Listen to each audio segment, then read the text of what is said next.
Bạn thân mến, mới đây CEO Đỗ Hoa của công ty giải trí hàng đầu Nhạc Hoa đã có một cuộc trò chuyện thân mật với một trong những tay săn ảnh hàng đầu, Lưu Đại Trùy.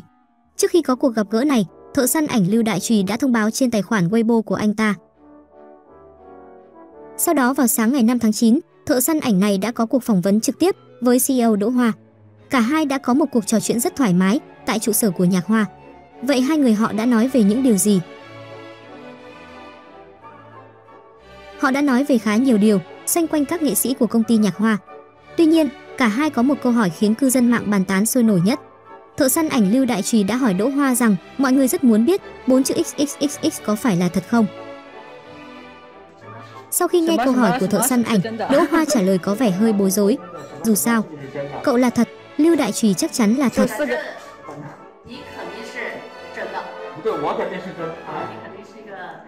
Câu trả lời của Đỗ Hoa cho các câu hỏi khác của thợ săn ảnh rất trực tiếp, nhưng đối với câu hỏi này, cô ấy lại vòng vo hơn. Khi hỏi rằng 4 chữ XXXX có phải là thật không? Thợ săn ảnh đang muốn nói đến điều gì? Với một câu hỏi, trong khi Đỗ Hoa từ chối trả lời trực tiếp và nói sang một vấn đề khác, thì Lưu Đại Trùy lại nói rằng thực ra điều này chắc mọi người đều đoán được rồi, đây là câu trả lời của Đỗ Hoa, mọi người hãy tự suy nghĩ. Nhưng điều Lưu Đại Trùy đề cập đến có phải là điều mà CEO Nhạc Hoa đang nghĩ trong đầu không? Vậy XXXX là điều gì mà Đỗ Hoa phải dùng biện pháp nói giảm nói tránh, còn thợ săn ảnh lại khẳng định mọi người đều biết rồi?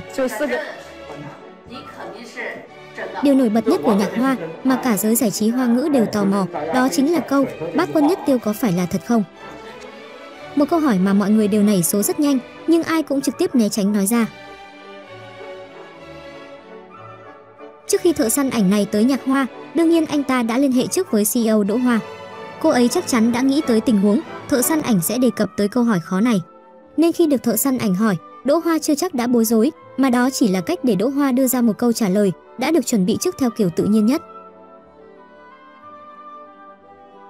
Một số cư dân mạng cho rằng trong cuộc phỏng vấn không có một từ nào nói đến Bác Quân Nhất Tiêu, cho nên câu hỏi đó của Lưu Đại Trùy không liên quan gì đến couple này. XXXX 4 chữ này có phải là thật không? Chẳng ai nói rõ ràng đó là gì. Nhưng trong tâm trí mọi người, rất nhanh đều nghĩ đến chung một vấn đề. Chúng ta, bao gồm cả tôi, cả các bạn, cả Đỗ Hoa và Lưu Đại Trùy đều hiểu rằng XXXX là gì. Nhưng XXXX có thật hay không? Mỗi người lại có một đáp án khác nhau. Có lẽ không có ông chủ một công ty giải trí nào lại chọn livestream với thợ săn ảnh khét tiếng trong giới. Thợ săn ảnh soi mói đời tư cũng như rình mò công việc của nghệ sĩ. Và Đỗ Hoa với tư cách một CEO công ty giải trí, người nên bảo vệ nghệ sĩ của mình, lại đang giao du với thợ săn ảnh. Đỗ Hoa đã né tránh không phủ nhận, cũng không thừa nhận đối với câu hỏi của thợ săn ảnh. Đây là cuộc phỏng vấn chủ động mà thợ săn ảnh Lưu Đại Trùy dành cho Đỗ Hoa. Ngay từ khi Lưu Đại Trùy liên hệ, chuẩn bị cho cuộc phỏng vấn trực tiếp, Đỗ Hoa đã có quyền yêu cầu thợ săn ảnh không được đề cập tới nội dung nào đó trong cuộc trò chuyện của họ. Nếu thợ săn ảnh không đồng ý, cô ấy có quyền từ chối tiếp nhận cuộc phỏng vấn. Nhưng Đỗ Hoa đã mặc nhiên để cho thợ săn ảnh nhắc tới vấn đề nhạy cảm nhất của nghệ sĩ trong công ty. CEO này là ai? Cô ấy là một ông chủ tư bản. Nghệ sĩ là thần tài của công ty, cái cô ấy đang làm là bảo vệ túi tiền của mình, không phải là bảo vệ nghệ sĩ. Nếu muốn bảo vệ nghệ sĩ, cô ấy chỉ việc yêu cầu thợ săn ảnh không hỏi tới vấn đề này khi anh ta đặt lịch phỏng vấn từ mấy ngày trước.